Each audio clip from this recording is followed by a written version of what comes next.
Hi, everybody. I'm Sarabeth Berk. Welcome. We're doing a special live chat today. In a moment, I'm going to bring up Loren, who is the founder of Portfolio Rocket, because we want to help you figure out how to leverage your unique value in today's competitive workforce. So this is going to be a really hot topics conversation, and we want to give really actionable tips, kind of our top 5 thoughts, and bust some of those myths that you've probably heard again and again in your career journey, whether you're searching for a job or you're in a transition. We have so much we're going to share. Loren is one of the top experts on the hidden job market, and I've been helping people figure out their hybrid professional identity, which is who you are at the intersections of all of the different hats you wear. I call that your unique value, because that is your truest gift when you can merge those. So here we go. I'm going to bring Loren up and we're going to dive into this robust conversation. Hi, Loren. Hello, Sarabeth. So happy to be here. I'm thrilled. You and I just brainstormed this and thought people need to hear this. We've talked to so many individuals struggling with different parts of their career search and journey, and finding your value and sharing that and leveraging that always seems to come up. It's the constant repetitive theme. It's like the gift that keeps on giving, right? It doesn't matter what level you're at, doesn't matter man, woman, title, the idea of being able to leverage your value and also how to express it in different work situations. Sometimes those that are very challenging is just an ever-growing topic of conversation. Pandemic, no pandemic, spring, summer, winter, fall, that kind of thing. Year round. That's what I'm hearing. So we wanted to kick this off today with some of the current state, like what is happening. We're in April 2021 in the news and on people's minds. So let's lay some of the intelligence of the current state for people, and then we'll jump into how to take action, what to do about it. How's that sound? Fantastic. Fantastic. So good news, right? We're seeing a lot of pent-up demand for companies to be hiring. And this is great news. I was just sharing with you right before we went live a Forbes article that talked about the reduction in unemployment. Yay, good news. I was on a live earlier today with the amazing Jack Kelly and Mark Anthony Dyson, and we also talked a little bit about this. And does this really mean it's over? We're well past this. Lots of difference of opinions, and of course, different organizations being in different industries are going to respond differently. Some weren't as affected as others, but where I'm coming from for job seekers out there is be cautiously optimistic. Yes, this is good news. And it doesn't mean that anyone should necessarily take their foot off the brakes or off the gas, rather. And you take your foot off the brakes. Get off the brake. No, keep your foot on the gas and keep going, because with pent-up demand also comes pent-up competition. Yes. And so some of those folks who have been working and working and working to get there, also, they're going to be participating at just as much, if not more, as they have been before, because as soon as those openings are revealed, whether they are found through referrals or through job boards or through any other means on LinkedIn and, commenting or contact, you can expect that the marketplace is going to be very crowded. And that's an even better time to really evaluate where your best value is. Yeah, you couldn't have said that any better. And I want to reemphasize that point, that the competition is fierce right now. There is so much pent-up demand, and people have been wanting to leave jobs if they've been stuck in jobs they don't like. And at the same time, people that are unemployed are trying to get back in the job market. And everyone I've talked to that is highly, highly qualified, they keep getting beat out. They're like, I don't know how to get to the end or get through the door anymore. Like, what is going on? So I think this is what's really people are struggling with. Have you heard the same thing? Yes. And there is a term that has been kind of going around the job world called sheltering. A lot of people decided that during the pandemic, they were going to put their actual search on hold because they had the safety of being in a stable job, even if they weren't necessarily happy. Yeah. And they were going to stay in that shelter until the marketplace opened up. So, there's a lot of activity that we may not fully be realizing yet because the floodgates are just starting to eke open even a little bit. And to your point earlier about going through the process, right? Like one of the truisms about the job search is it's really not the most talented candidate, or even, the one with the best pedigree, or the one that has worked at this company and all of that necessarily always lands the job. It's usually the best job seeker. You and I talked about this the other day, and it kind of made me irate because it is a really unfair process, and it's not always by design. Like, we are humans, we are perfectly imperfect. And so it isn't always the best qualified person getting the job. It's really who said the right thing at the right time, made that best first impression, told the story that made the other person just feel like connected, and that emotion that like, this is our candidate. And those are so many of the qualities you can't predict, you can't control. And at the end of the day, you're like, what did I do wrong? It wasn't about you. Yeah, that one really gets me when I hear that. It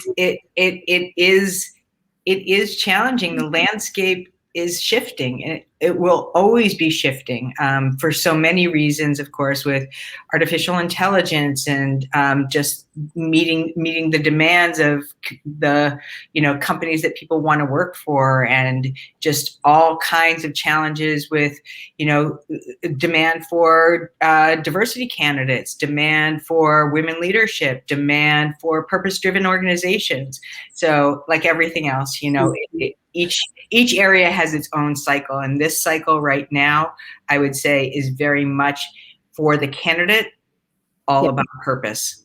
Yeah. All about purpose. So many folks during the pandemic, I'm sure you've heard this too, Sarabeth. It's like, it put things into a very different lens and a completely different perspective, where they're saying, you know what, like, life is short. I don't just want to work at a job. I really feel very, very driven, compelled, and desiring of being at a company that understands my purpose and mission, and I'm in alignment with that, so that work is fun.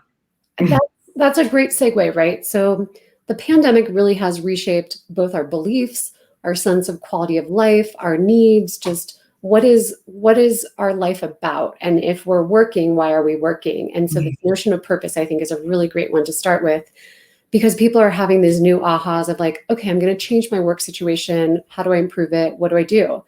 And I wrote in my newsletter today, it's also about looking at who are you now? You're a different person than you were a year ago. And that's going to change your image, reputation, personal brand. All of that cascade of your career identity is going to shift as you have changed from the pandemic. And purpose is one of those values that people are focused on. So let's give people some advice.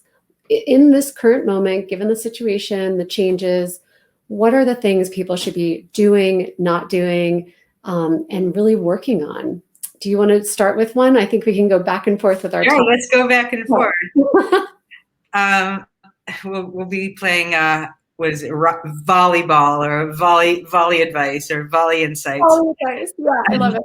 So the first piece of insight that I really want to share, whether you're in a company, in a job, whether you are in the marketplace looking for a new job, I really want to stress this enough. I can't stress this enough, which is disruption is your friend. And it's really your best friend. And what I mean by that is that because of competition, and really, I mean, let's just put the competition aside. Yeah. You have something that is unique to you. And if you are doing what my friend Kevin Turner calls personal branding versus personal branding, and in this case, owning what that value is and really like taking advantage of it, then you're not doing yourself much of a favor or a service. And so, like in our world, for example, Sarabeth, where we're talking to creative directors all the time, to go out, for example, on LinkedIn and to call yourself a creative director, like who isn't? There's a lot of creative directors and a lot of coaches and strategists. And so part of what is required is to make sure that you are identifying the flavor of creative director that you are, the benefits and the value of what impact that you've made. Are you somebody that specializes in retail or e-commerce, somebody that owns fintech or owns environmental or owns any of these pieces that really make you stand out as a good alignment for that next company? And if you are in that organization, and we've talked about this in some of the clubhouse rooms, right? How can you extend your value outside of your title and the guardrails that show up in your job description? You can be, somebody who organizes, some donation or coat drive and be seen as so much more than just, that marketing person. Or you could be the person, who just so happens to be a good wrangler of people and sets up happy hours. So there's lots of ways to actually extend your value beyond job description, beyond your office, beyond the actual functions of your jobs and or the people that are in your immediate circle of folks in your workplace and, of course, outside of your workplace. That was terrific. I'm going to summarize some of the top things I just heard you say. So disruption is your friend. We started there. Be weary of personal blanding, which I think I'm going to copy and start using this more, because we need to be able to show what flavor of creative director we are, or strategist or coach. It's not enough on LinkedIn to just use these generic things. We are more than our title. So action step number 1, people figure out, how do you show you have more value by not using the same job titles everyone is, or searching for the same job titles for that matter? Because we know that a lot of jobs have different responsibilities and they go by the same name. That was really good, Loren. So I'm going to piggyback off that one and do my myth number 2, whereas people are like, I do so many things. I'm a jack of all trades, and people are telling me I have to just choose one. I have to be an expert in something. So I'm myth busting that, because in today's workforce, your value comes at the intersection of your multiple identities. So that means in my case, I consider myself an artist, a researcher, a designer, and an educator.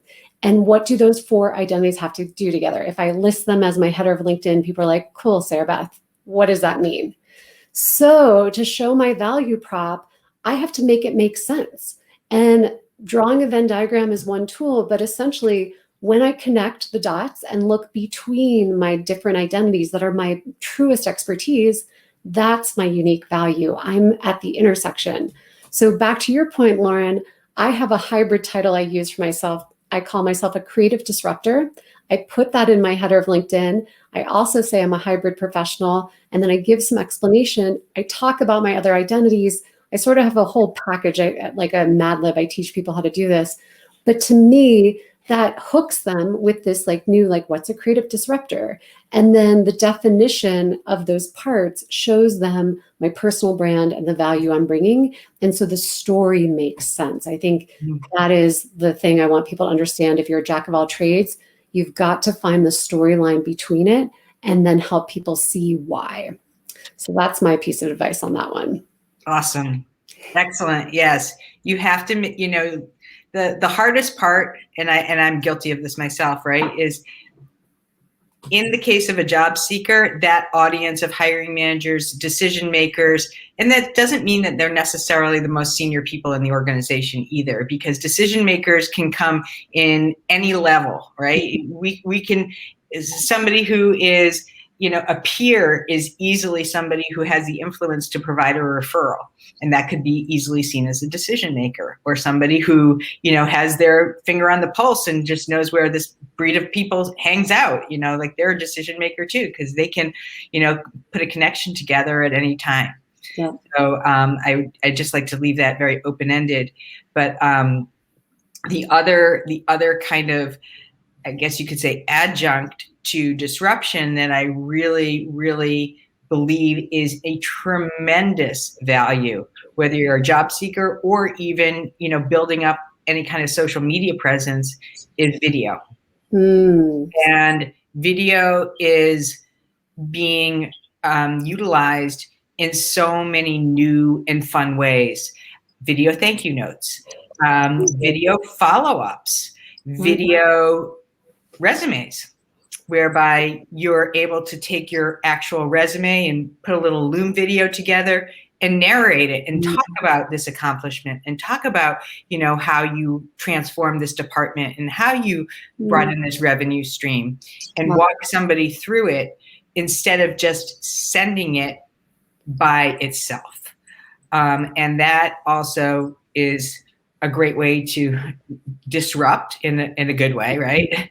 And be able to bring the resume to life. Because if you're a hiring manager, the amount of resumes that you're looking at can get very arduous and overwhelming.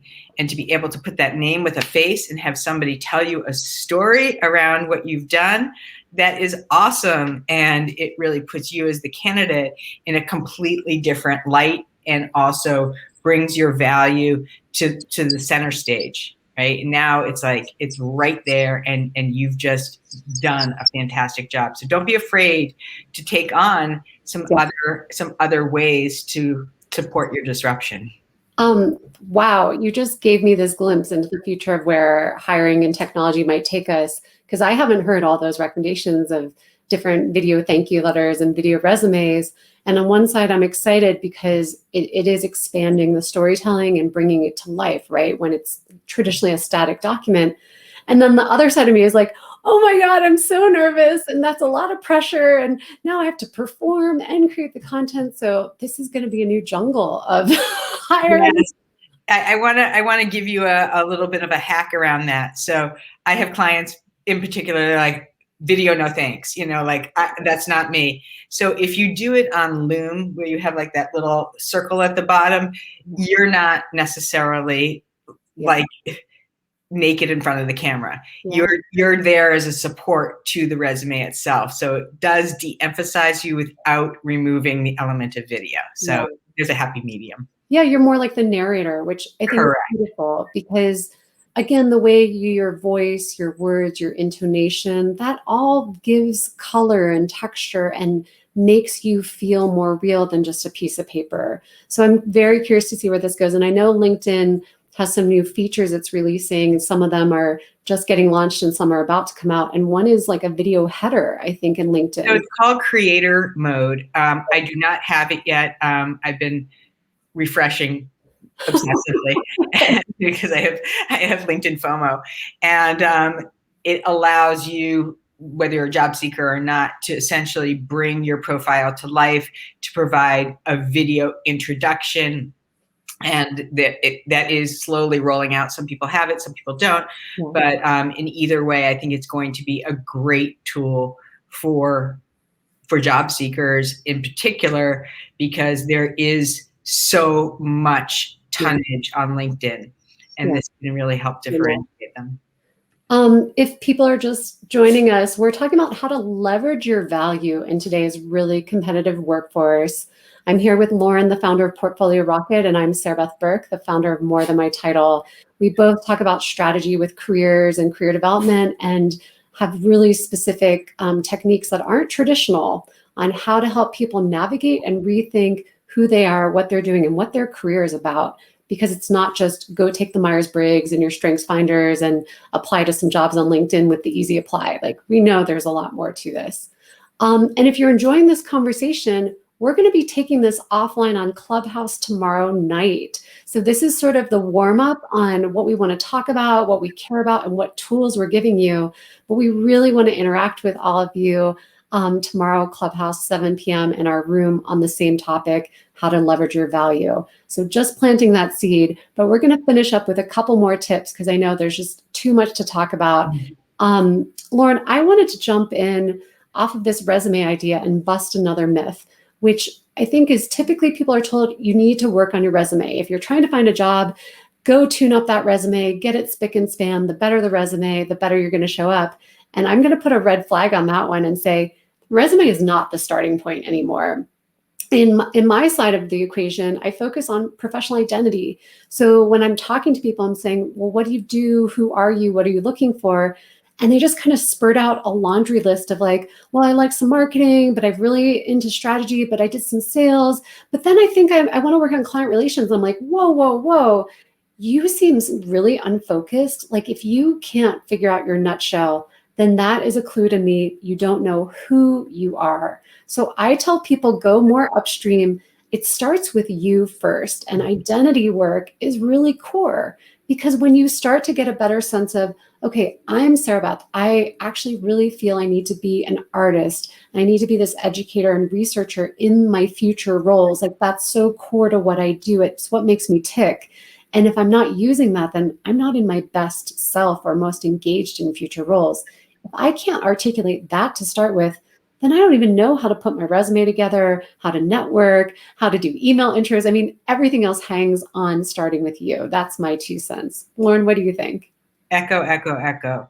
I think that I know most of us are trained in the process to do what we've always done before, right? So when I speak to folks, especially in the beginning, and I'll say, oh, do you have a job search strategy? They're like, yes, I'm updating my resume. And sometimes I think to myself, it's almost like saying, I'm going to run a marathon and buy new sneakers, and my sneakers are going to run the race for me.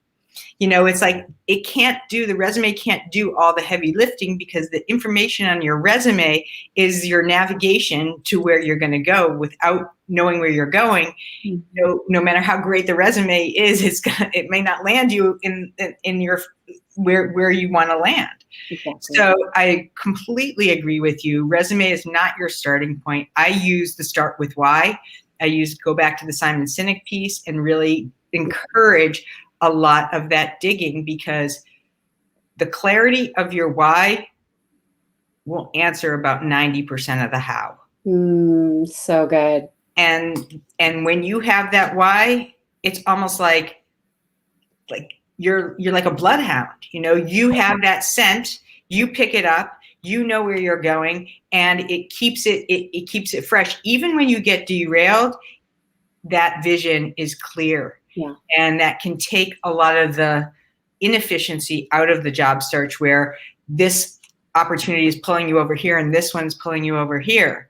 Because if you continue to do that, not to say that there isn't you can't control everything, but at the same time, if you have that internal compass, then you will land within that strike zone.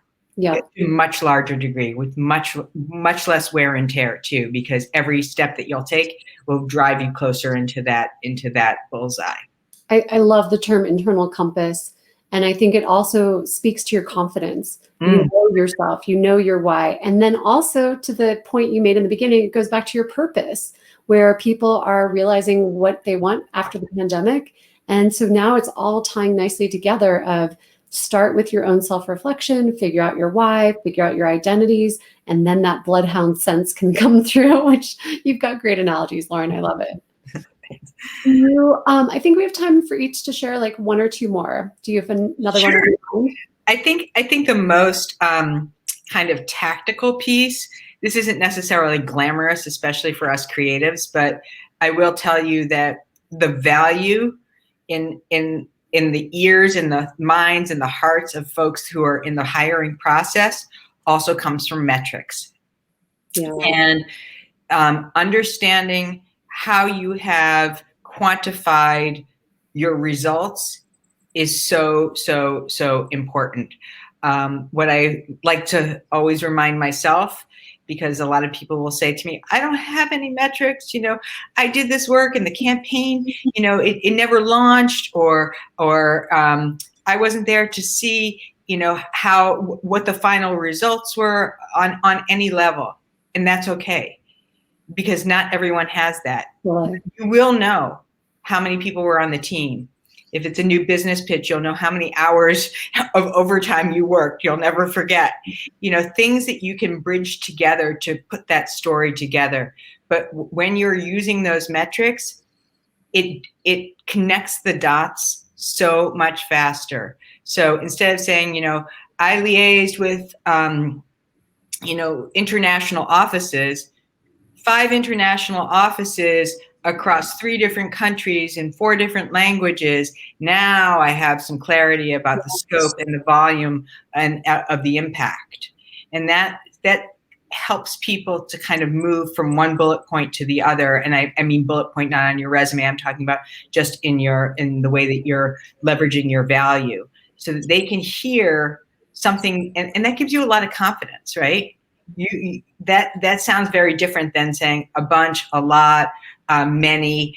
So really putting some parameters around that is a great way to talk about your value. And there's so many ways and hacks and estimates that you can use. It doesn't have to be like perfection. It just has to be about. No, you got me really excited. First of all, I think it's great you brought up something quantifiable like metrics, because when we talk about value, it's like, how do you measure value? What does value mean? So yeah, let's talk numbers. And I've definitely been in positions where it's been long-term strategy, and I'm like, I don't know what the results were. It's something that it's going to take a decade to find out. Some things move fast and some are slow. And if you change jobs before the project was over, you don't know. Mm-hmm. But I do have a tool. Actually, this might help your toolbox too. Good. It's about metrics, but a different way to frame it. It's my tool I call First, Best, and Only. So essentially, look at your work history. Anytime you were the first on something, it could be you're the first person on a team who created a better CRM system, or you were the best person, the top 5 or top 10 in an organization or a region to land new clients or to perform something. And if you're the one person who started this new thing, explain that. I think First, Best, and Only is actually a metric. So if you say you were the first to do this program X, that's pretty outstanding. That's, to me, all of those are hallmarks of innovation, initiative, creativity, and other qualities you're trying to show. So that's my hidden. I love First, Best, and Only. I'm stealing that. It's funny because I had a client talk about NBDB. What's that? I didn't know what that was either. Never been done before. Oh my gosh, so yeah. That those two things can kind of be partners in crime together, where you're really owning any of those ideas that came to life, or even projects that are currently underway, or a site that's still up now because you had this idea. Oh my gosh. And then the last thing I just want to say is my Venn diagram tool is one of my top that I've shared with people. It's really simple. If you do a lot of things, you're a person that wears a lot of hats, draw a Venn diagram, put your identities in each circle, and ask yourself, who are you at the intersection? What are you doing? That is also the value. Loren, I think we've given a number of tips, and we should leave some, for later, so we don't spoil it right here. Totally. Come to the after party, right? Yeah. So where's the after party, Loren? It's on Clubhouse tomorrow night. Woo! We'll be there. And also we have Jeff Harry coming in. And Jeff is, if you don't know Jeff Harry, he is all about play in the workplace. So he's got 2 crazy ladies with him, and we're going to have a lot of fun. So I really hope that you guys all come as we talk about leveraging your value. And Sarabeth, you're the best. And I just absolutely adore working with you, for you, around you, hanging out and being on your lives. And back at you this way. I'm trying to figure out my camera. Being goofy with you, listening to your dogs, all that good stuff. Loren, where can people find you if they want to talk with you offline? Sure, absolutely. The easiest place is my website, portfoliorocket.com. I also spend a lot of time on LinkedIn and, of course, on Clubhouse. So Loren G on Clubhouse and Loren Greiff on LinkedIn. So I would really look forward to that. And I'm Sarabeth Berk on morethanmytail.com, or also LinkedIn and also Clubhouse. And we're trying a new format where we wanted to talk about the content ahead of time, let people get a taste, and then allow a lot of questions and more interaction later on Clubhouse, because there's just so many ways to interact and find people. So why not use them all? And so if you are someone that's trying to leverage your value in a competitive workforce, this is the conversation we want to continue with you. And tomorrow night on Clubhouse, you can find us there. So Loren, anything else before we go? No, I just, I say, whatever that is, whatever it is that you're wanting to do, know that it's not going to happen overnight, but don't give up. Just really don't give up. Use folks like Sarabeth. Feel free to reach out to me. And if the flame starts getting low, you know where to come and support yourself with people who can really support you, because this job search thing can kind of, it goes through a lot of emotional iterations. So support yourself by getting support from others. I'm so glad you said that. It really does take that mental fortitude, emotional resilience, and it's a journey that is full of highs and lows. And so having someone like a Loren in their back pocket, I'm more on the identity side. I help you in the front end, and then you got to build all the other tools and relationships to get you through. But I really appreciate that you just said that, because I think people they minimize how hard this can be. So we really want to meet all of you on Clubhouse tomorrow night at 7 p.m. Central. See you then, and bye for now. Bye for now. Thank you so much, Sarabeth. Thanks, Thank you, everyone.